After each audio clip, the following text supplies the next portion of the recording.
বাচ্চাদের যখন কেউ নাচতে বলে ভাবছিস এখনকার যুগে বাচ্চাদের যখন নাচতে বলে আগের যুগে। হ্যাঁ হ্যাঁ ঠিক কইছি। তোর মেয়ে বুঝি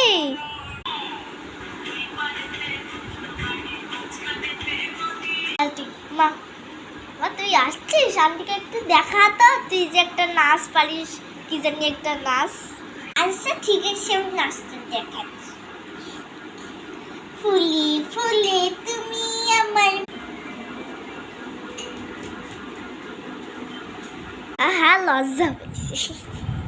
আগেকার যুগের বাচ্চাদের যখন কেউ নাচতে বলে, হ্যাঁ হ্যাঁ তুই ঠিক কথাই বলছিস। কি রে তোর বাচ্চা নাকি? হ্যাঁ হ্যাঁ। উমা তুমি এসে গেছো, তুমি আন্টিকে একটু নাচটা দেখাও তো। ও মাই মম, তুমি তো জানো না যে আমার কত রিলস বানাতে হয়, তুমি খালি